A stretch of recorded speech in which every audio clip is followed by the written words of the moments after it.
지난 월요일에 월상 예배를 드렸고요. 그래서 이제 이번 6월 한 달은 우리가 미가서를 통해서 또 하나님의 은혜들을 또 함께 나누고 또 우리가 다짐할 수 있는 그런 시간들 됐으면 좋겠습니다. 뭐 올사기에 오셔서 여러분이 대충 목사님께 전반적인 그런 개요들을 다 잘 들으셨을 거라고 보는데요.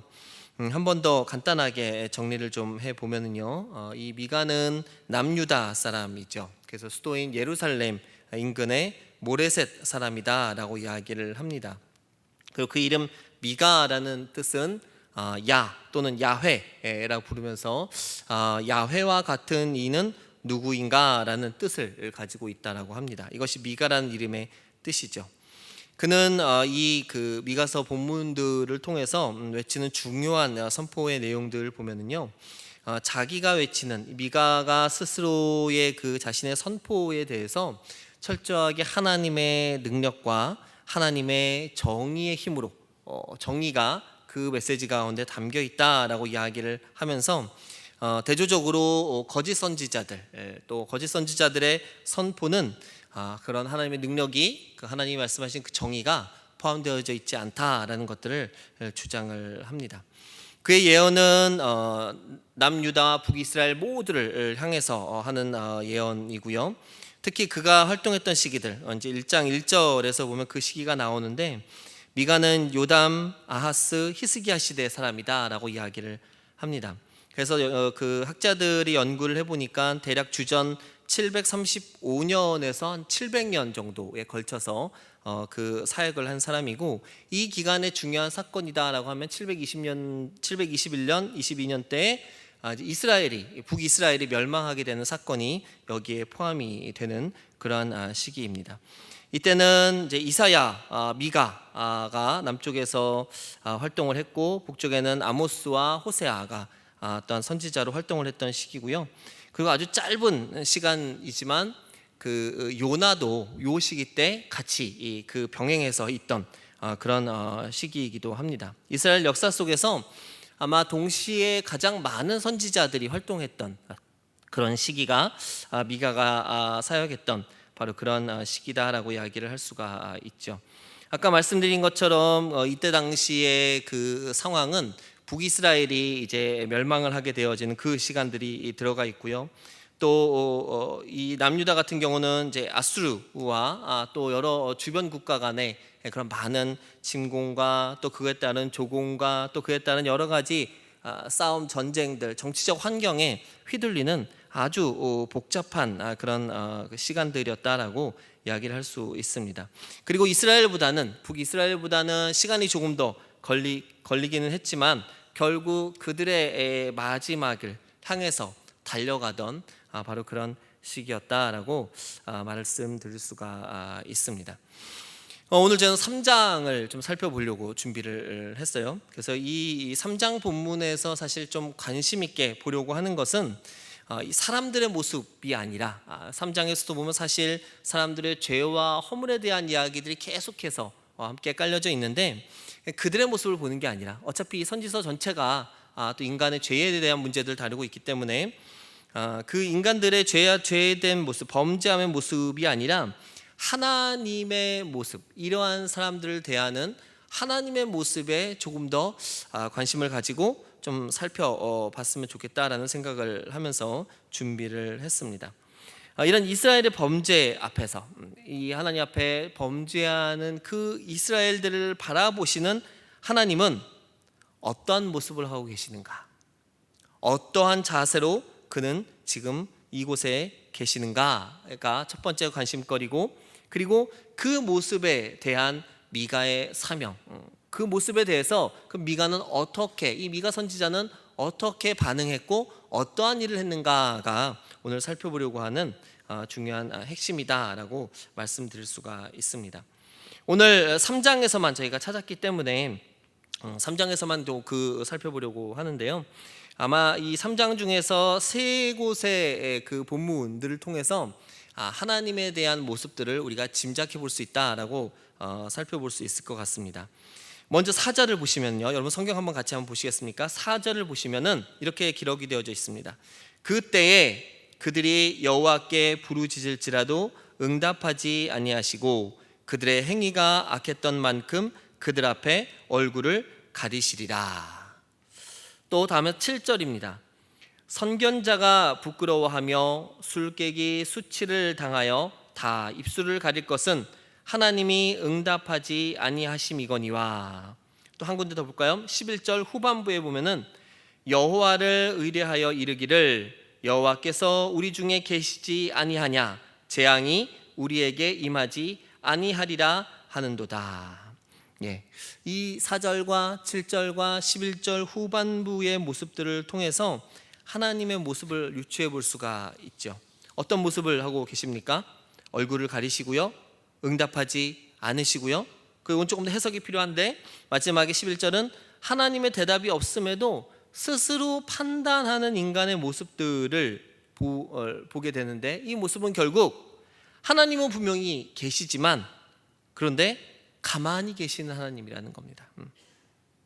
아무 말씀도 하지 않으시는 하나님, 응답하지 않으시는 하나님. 오늘 제가 침묵을 깨라라는 제목을 삼았는데 그 제목과 연결한다면 침묵하시는 하나님의 모습을 볼 수가 있다라는 거죠. 하나님이 침묵하신다라는 겁니다. 하나님이 범죄 앞에서 침묵하고 계신다라는 사실입니다. 하나님의 침묵이 뜻하는 것이 무엇일까요? 왜 하나님은 분명 지금 계심에도 불구하고 보여지는 그 범죄 앞에서 그분은 침묵하고 계실까요? 좀 더 확장을 해서 볼 때 하나님의 침묵이다라고 얘기할 때 여러 가지 모습으로 우리가 볼 수가 있죠. 하나님이 때로는 인간의 역사에 아주 적극적으로 참여하시기도 합니다. 아브라함, 이삭, 야곱 이네들의 삶 속에서는 하나님이 적극적으로 개입하시면서 또 여러 인간의 사역 속에서 또 그렇게 개입하시면서 사역하시는 그런 모습들을 보았지만 때로는 조용히 그가 존재함에도 계심에도 계시지 않은 듯한 모습을 우리에게도 여러 번 보여주시기도 했죠. 아마 여러 가지가 있겠지만 성경을 좀 앞으로 가서 본다면 출애굽기 1장에 나오는 이스라엘의 고통 앞에서 이스라엘이 이제 애굽 땅에서 그들이 번창하고 그들이 번성함에 따라 하나님을 알지 못하던 요셉을 알지 못하던 애굽 왕이 나오면서 그들을 학대하기 시작합니다. 그들을 노예로 삼고 그들에게 고통을 주기 시작합니다. 오랜 시간 동안 이스라엘의 고통 앞에서 하나님의 모습은 보이지 않았습니다. 그때 하나님이 잠시 어디 가셨을까요? 어디 다른 저 지구 다른 쪽에 가 계셨을까요? 아니요, 분명 하나님은 그들 앞에 계셨지만 그러나 그들의 고통 앞에, 그들의 고난 앞에 하나님은 당신의 시간이 되기 전까지 하나님이 택하신 방법은 침묵이셨다라는 겁니다. 묵묵히 그들의 고통과 그들의 외침과 그들의 그 아우성 가운데에서도 하나님은 어렵게 그 침묵을 지키고 계셨다라는 거죠. 또 이거 시래를 바탕으로 쓰여진 소설이기도 한데요. 영화 사일런스로도 잘 알려진 일본 작가 엔도 슈샤크의 침묵이라는 소설을 보게 되면 바로 이 하나님의 침묵이 정말 원망처럼 다가오기도 합니다. 박해받는 일본, 여기서는 기리시단이라고 얘기를 해요. 그리스도인을 일본어로 얘기할 때 기리시단이라고 이야기를 하는데, 박해받는 이 일본 그리스도인들의 참혹한 현실을 보면서 그들은 그들의 고통과 어려움 앞에 하나님 앞에 외쳐보지만 그들이 만나는 것은 하나님의 침묵이었습니다. 신앙을 지키고자 모진 고문의 고통을 견디며 내뱉는 그 그리스도인들의 신음 가운데서도 그들이 그 고통 가운데도 하나님 앞에 간절히 기도하고 그렇게 하나님 앞에 그 신앙을 버리지 않고자 했지만 결국 그들이 만나는 것은, 그들에게 돌아온 것은 고난과 고통뿐이었습니다. 일본의 박해는 절대 끝나지 않았습니다. 신도들은 배교를 강요받고 죽던가 배교하던가 그들은 그 고통들을 경험할 수밖에 없었습니다. 죽은 자들은 죽음의 고통을 당했고 배교한 자들은 그 배교의 아픔을 안고 살아갈 수밖에 없었던 거죠.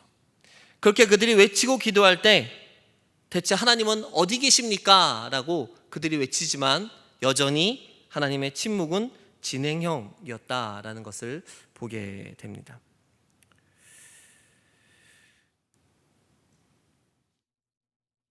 이런 하나님의 침묵이 사실 성경과 또 이런 글에서뿐만이 아니라 결국 우리의 삶, 지금 우리의 삶 가운데서도 혹 여러분 많이 경험하고 계시지 않을까요? 오늘 우리가 살아가는 이 삶 속에서도 여전히 그런 하나님의 침묵을 우리는 맞닥뜨리고 있지 않을까요? 그런 생각을 해보게 됩니다. 지금까지 우리가 살아오면서 직접적으로 혹은 간접적으로 우리가 경험한 많은 사건들, 사고들 앞에서 우리가 기도했지만, 우리가 간구했지만, 그러나 그 기도할 때, 그렇게 간구할 때 뭔가 분명하고 확실하게 드러나고 결정됐으면 아니면 아닌 거고 맞으면 맞는 거고 이렇게 나오면 좋겠지만, 그러나 우리가 경험한 가장 많은 대답은 하나님의 침묵이 아니었을까 생각해 봅니다. 간혹 특별한 은혜와 기적을 보기도 했지만, 그러나 우리가 많은 부분 극복할 수 없는, 우리가 극복할 수 없는 그 조용한 현실을 우리는 많이 경험했으리라고 생각을 해봅니다. 시간이 지나고 모든 흐름들이 지난 다음에 온 몸을 결국 부딪히고 경험하기 전에 알 수 없는 그런 하나님의 응답, 이것이 더 많지 않았을까 생각을 해보게 됩니다. 말씀을 보고 기도하는 가운데 하나님이 우리에게 확신을 주시죠. 그로 말미암아 믿음을 주시기도 합니다. 그런데 그것과 함께 여전히 침묵하시는 하나님을 경험하게도 하신다는 겁니다. 이렇게 침묵하시는 하나님을, 이렇게 말씀하지 않으시는 하나님을, 이렇게 꿀먹은 벙어리처럼 아무 얘기하지 않는 그 하나님을 우리가 어떻게 대해야 될까요? 어떻게 생각해야 될까요? 하나님의 그 침묵의 행위에 우리가 어떻게 받아들여야 할까요? 때로는 원망하는 사람도 있을 겁니다. 때로는 그것이 믿음이다 생각하고 억지로라도 더 믿고 견디려고 하는 사람들이 있을 것입니다. 그러나 우리가 이것을 이해하기 이전에 우리가 분명히 알아야 될 몇 가지 사실들이 있다는 겁니다. 하나님이 침묵하시는 행위에 대해서 첫째는요, 우리가 이의를 제기할 수 없다는 겁니다. 다시 말하면 하나님은 우리에게 말씀하실 의무가 없다라는 사실이죠. 우리가 가끔씩 착각을 하고 있어요. 내가 얘기하면, 내가 기도하면 무조건 들어주셔야 돼, 내가 기도하면 바로 응답해 주셔야 돼 라는 그러한 생각들을 가지고 있습니다. 하나님이 나를 사랑하시니까, 하나님이 나를 너무나도 아껴주시니까 내가 기도할 때마다 하나님은 바로 응답해 주셔야 돼 라는 그러한 생각, 그러한 기도를 하는 이들도 있다라는 것이죠. 하지만 하나님은요, 인간을 향해서, 우리들을 향해서 꼭 설명하고 일일이 다 이야기하고 그리고 우리가 하는 기도에 다 대답해 줄 의무가 없다라는 거예요. 우리가 받는 기도의 응답들, 우리가 받는 하나님의 응답들, 이 모두는 말 그대로 은혜입니다. 하나님이시기 때문에, 우리를 지으신 창조주이시기 때문에 하나님은 그 의무보다는 우리에게 은혜와 선물로 그 기도의 응답들을 주신다는 거죠. 반대로 우리들은 하나님 앞에 대답할 의무가 있습니다. 왜요? 우리들은 피조물이기 때문에, 하나님이 지으신 피조물이기 때문에 우리는 그 하나님의 부르심과 하나님의 그 질문에, 하나님의 이야기하심에 우리는 반드시 대답해야 될 의무가 있는 것이고, 그리고 앞으로 얘기해야 될 우리의 삶의 자세와 방향들이 하나님을 향해서 분명히 세워져야 된다라는 그런 의무가 우리에게 있다라는 겁니다. 하나님의 의무는요, 그의 사랑과 그의 은혜 안에 우리에게 부어주시는 것, 하나님의 의지에 말미암아 그것뿐이다라고 말씀드릴 수 있습니다. 또 동일선상에서 같은 말이지만 그렇기 때문에 하나님은 인간 앞에서 침묵하실 수 있다라고 이야기할 수 있습니다. 하나님의 그 의지에 따라서 하나님은 말씀하지 않고, 그리고 우리는 좀 고통스럽고 우리에겐 좀 매정해 보일 수는 있겠지만, 그러나 하나님은 그 자리에서 우리 앞에서 여전히 침묵하실 수 있다라는 사실입니다. 근데 여기에 우리가 간과해서는 안 될 부분이 있는데요. 그 침묵이 외면은 아니라는 사실이에요. 네. 하나님의 침묵이 우리의 상황과 우리의 모습들에 대해서 외면하는 것은 결코 아니다라는 거죠. 하나님은 하나님의 방법으로 그 침묵의 방법으로 사용하시지만 여전히 하나님의 눈과 귀와 마음은 누굴 향하고 있어요? 우리를 향하고 있다는 거예요. 아까 제가 출애굽기 1장의 얘기를 들었는데요. 출애굽기 3장 7절에 보면 이렇게 되어 있습니다. 여호와께서 이르시되 내가 애굽에 있는 내 백성의 고통을 분명히 보고 그들이 그들의 감독자로 말미암아 부르짖음을 듣고 그 근심을 알고 모세 너를 불렀다라는 겁니다. 하나님이 지금 당장 우리에게 대답하시지는 않으시지만 그러나 지금 우리 가운데 있는 우리 마음의 애통함, 우리 영혼의 그 갈망함, 우리의 그 비참함, 우리의 그 좌절감, 우리가 가지고 있는 모든 감정들, 우리의 그 속마음까지도 하나님은 알고 계시다는 겁니다. 여전히 알고 계시고 계속해서 알고 계실 것이고 우리가 느끼지 못한 것까지도 하나님은 이미 기억하고 계시다는 사실입니다. 침묵과 외면을 같은 것으로 연결하지 마시기 바랍니다. 기도할 때 하나님의 응답이 없음을 보고 하나님이 날 버렸어 이렇게 얘기할 수 있는 사람들이 있어요. 아니요, 버리지 않으셨어요. 하나님 다만 조용히 계시는 것뿐이라는 겁니다. 여러분의 그 기도 가운데 하나님은 충분히 모든 것들을 알고 계시다라는 겁니다. 하나님은 언제나 사람들에 대한 관심과 그들의 입술의 고백, 간구의 귀를 분명히 기울이셨습니다. 모든 것을 아시는 하나님께서는 모든 것을 해결하기 위해 때로는 움직이고 말씀하시기도 하지만 그러나 가만히 사람들의 외침과 그 행위에 주의를 기울이시고 계시다라는 사실이죠. 하지만 이 하나님의 침묵이 이런 모습 앞에서만 있는 게 아니라는 거예요. 또 어떤 모습이에요? 인간의 실수와 범죄함 앞에서도 하나님의 침묵은 여전히 이루어지고 있다는 사실이죠. 여기서는 특별히 하나님의 인내하시는 모습이 더해집니다. 끝까지 참으시는 하나님의 모습을 볼 수가 있다는 거죠.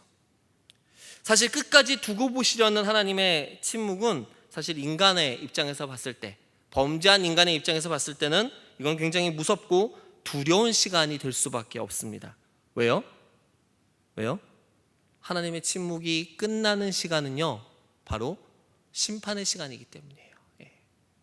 하나님이 더 이상 참으시지 않을 때는 그때가 바로 심판의 시간이 된다는 거예요. 오늘 우리가 본 본문은 사실 이 후자에 속한 침묵에 속합니다. 아까 세 개의 절을 보면서 우리가 침묵에 대한 이야기를 했는데요. 오늘 3장에 보여주는 하나님의 침묵은요, 바로 이 후자에 대한 침묵이라는 거예요. 범죄한 사람들 앞에서의 침묵이라는 거예요. 그럼 결국 어떻게 돼요? 그 침묵이 끝날 때 무슨 일이 일어나요? 바로 심판의 시간이 일어난다는 거예요. 구원, 영광, 기쁨 아닙니다. 눈물과 더한 고통과 후회를 부르는, 아니 완전한 멸망을 부르는 하나님의 심판의 시간이 이 침묵이 끝날 때 일어난다는 사실입니다. 이 두려움을, 이 떨림을 이 본문에 나와 있는 많은 사람들은 알지 못하고 있던 것이죠. 앞에서 읽었던 4절과 7절, 11절은 그렇게 하나님이 이스라엘 앞에서 스스로를 숨기시고 침묵하시는 모습을 나타낸다라고 말씀을 드렸습니다. 그들에게 응답하지 않는 이유가요, 다른 게 아니죠. 바로 그들의 행위가 악하였기 때문입니다. 그들의 행위가 너무 악하였기 때문에 그들이 아무리 간절히 기도하여도 하나님은 응답하지 않기로, 그리고 침묵하기로 작정하셨다라는 겁니다. 이것은 앞으로의 예정을 얘기하는 것이 아닙니다. 앞으로 일어날 일이 얘기하는 것이 아니라 바로 현재의 상태이고 하나님이 지금의 결단과 지금의 행동을 표현하는 것이죠. 침묵한다고 해서 아무 일도 하시지 않는 것이 아니라 침묵이라는 그 행위 자체가 이미 하나님은 심판을 준비하고 계시다라는 그 행위로 연결된다는 겁니다. 이미 이스라엘은 이렇게 결론이 난 것입니다. 법정에서 선고된 판결처럼 이미 났다라는 것이죠. 이런 결론이 난 와중에도 이스라엘의 우두머리들, 지도자들, 그리고 그 선지자들인 그 심각성을 깨닫지 못한 채 이렇게 이야기를 합니다. 11절 후반부 아까 봤던 부분인데요. 여호와를 의뢰하여 이르기를 여호와께서 우리 중에 계시지 아니하냐, 재앙이 우리에게 임하지 아니하리라 하는도다. 이들은 하나님의 침묵에 대해 마치 자신들의 행동이 자기들이 하는 말이 옳은 것처럼 착각하고 있다라는 거죠. 우리 가끔 그런 말 쓰죠. 무언의 동의라는 말이 있죠. 아무 말 하지 않으면 동의하는 것이다. 천만의 말씀입니다. 하나님이 이런 죄와 허물에 대해서 그 값을 치르기 위해 준비하시는 시간이지 그들의 행동에 동의하는 게 결코 아니었다라는 겁니다. 결국 그들이 이때까지 가지고 왔던 그 관습적인 그 신앙에 근거해서 여전히 하나님이 내 편이다, 여전히 재앙이 우리에게 미치지 않을 것이다 라고 스스로를 속이고 있다는 사실입니다. 그들 스스로가 스스로를 속이고 있다라는 것이죠. 이런 범죄자들을 향한 하나님의 침묵 앞에서 선지자 미가의 사명이 발견이 되어집니다. 선지자 미가의 사명은 무엇이었을까요? 오늘 바로 제목이 바로 그 선지자 미가의 사명이다라고 저는 믿습니다. 침묵을 깨는 것입니다. 하나님의 침묵을 깨는 것이 미가의 사명이었다라는 겁니다. 단 미가가 깨야 된다라는 겁니다.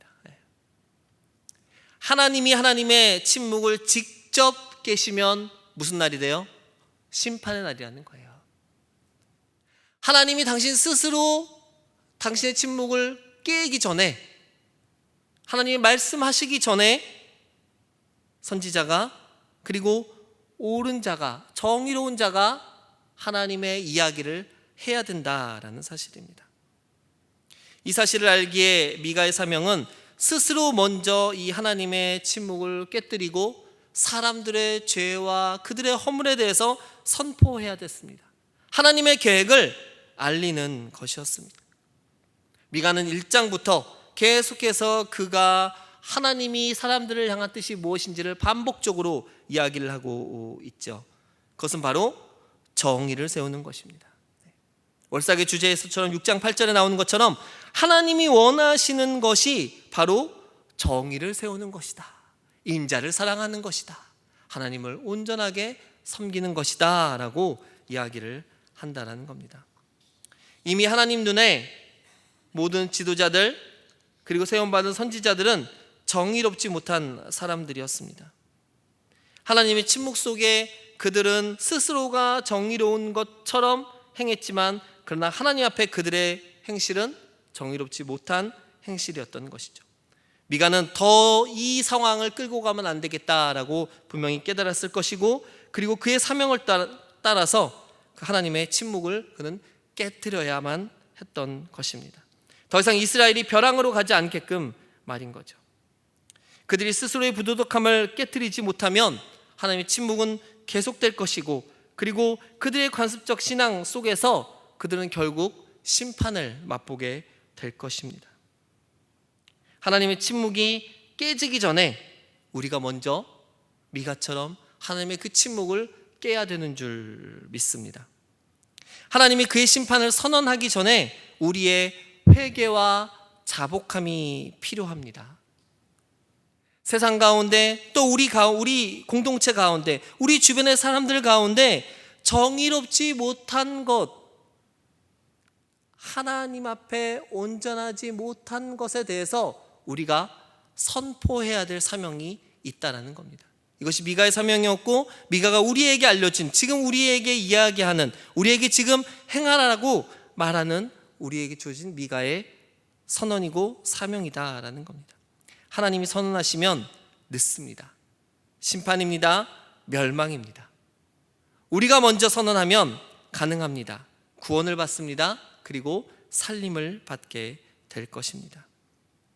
미가가 말하는 하나님의 백성들에게 필요한 것, 이 세상 모든 사람들에게 필요한 것은 바로 정의를 세우는 것이었습니다. 정의를 행하는 것입니다. 여러분, 정의가 무엇입니까?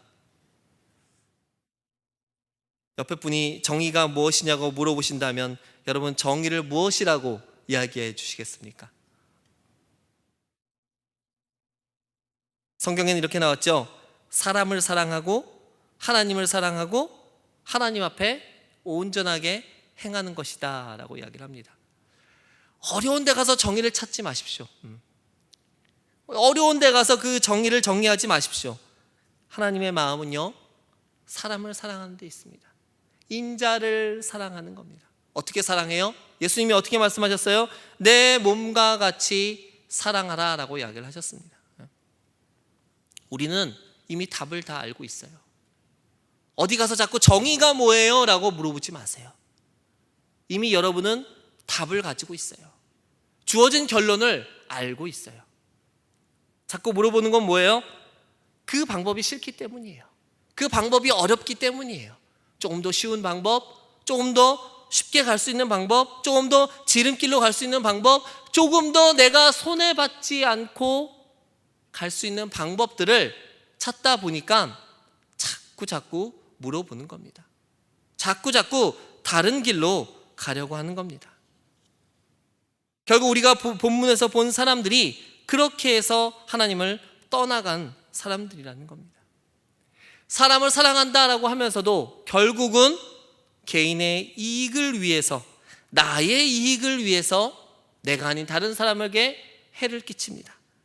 내가 아닌 다른 사람을 심지어 죽이기까지 합니다. 나를 위해 다른 사람들 희생시키는 것이 그들은 정의다라고 이야기를 한다라는 거예요. 큰 뜻을 위해서 작은 희생은 가능하다라고 말한다라는 거죠. 그런데 그 희생이 하나님이 제일 사랑하시는 사람이라는 겁니다.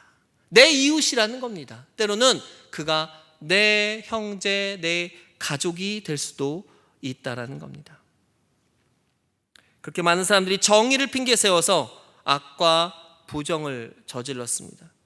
그리고 거기에 자기의 이익만을 자꾸 추구했다라는 것이죠. 이제 미가는 이러한 사람들을 향하여서 하나님의 정의를 외치기 시작하는 것입니다.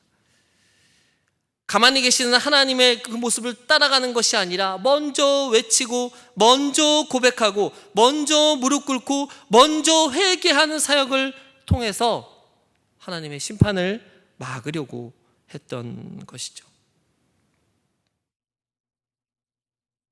결국 이 미가의 사명은 저와 여러분의 사명으로 연결된다라고 믿습니다. 아직까지 지금 우리 삶 속에서, 우리 상황 속에서, 우리 사회 속에서 나타나는 부조리하고 정의롭지 못한 많은 상황들, 사람들을 무시하고 사람들을 멸시하고 차별하고 그 세워져가는 이 사회 속에서 그리스도인들의 역할이 무엇인가를 다시 한번 생각하고 곱씹고 그리고 행동해야 되는 그러한 기회들을 우리에게 던져주고 있습니다. 지금 여러분 앞에 보이는 하나님의 침묵이 있다면 그 침묵은 어떤 침묵입니까? 지금 우리 공동체 앞에 보이는 하나님의 침묵은, 그리고 우리 사회 앞에 하나님께서 보여주시는 바로 그 침묵은 어떤 것이라고 여러분 생각하십니까? 고난 중에 계신 침묵입니까? 우리의 고통 가운데 계시는 침묵입니까? 아니면 내 정욕과 욕심을 위한 삶 중에 드러나는 침묵일까요? 이기적인 집단의식 속에 나타나는 침묵일까요? 만약 이것이 후자라면 미가의 사명이 우리에게 더 급박하게 와닿는 이 시대가 아닌가 생각이 되어집니다. 크고 화려한 예배당에서의 예배가 아니라 우리의 삶이 신앙 안에서 하나님의 정의를 세워져간, 연약하고 불쌍한 이웃들의 손을 붙잡고 그들을 세울 수 있고 사람들을 살릴 수 있고 그리고 정도로 걸어갈 수 있는 그러한 삶을 우리가 선언하고 그리고 그렇게 엎드릴 수 있는 저와 여러분의 삶이 되어야 되는 줄 믿습니다. 미가의 삶을 통하여서 이 땅 가운데 우리 그리스도인들의 사명과 우리의 역할들을 다시 한번 기억하고 또한 회복하는 시간들 되기를 소원합니다. 이 6월 한 달을 통해서 세상 가운데 우리가 어떻게 외칠 것인가? 세상 가운데 여전히 우리만을 얘기할 것인가? 아니, 세상을 바꿀 그 하나님의 놀라운 힘과 하나님의 그 온전한 정의를 우리가 함께 외칠 것인가를 고민하고 결단하고 달려가는 저와 여러분 되어지기를 소원합니다. 오늘 미가의 사명, 하나님의 침묵을 깨는 사명입니다. 죽어가는, 썩어가는 이 사회 속에서 하나님의 침묵을 깨고 우리가 먼저 우리의 모습을 회개하고 한편 엎드리며 세상 가운데 정의를 세워갈 수 있는 저 여러분 되어지기를 소원합니다. 우리의 작은 삶을 통해서, 우리의 작은 고백을 통해서, 우리의 삶의 영역을 통해서 이 작은 정의가 이루어질 때 이 땅 가운데 하나님의 나라가 이루어지고 하나님의 뜻이 세워지는 줄 믿습니다. 우리가 이것을 위해서 함께 기도하겠습니다.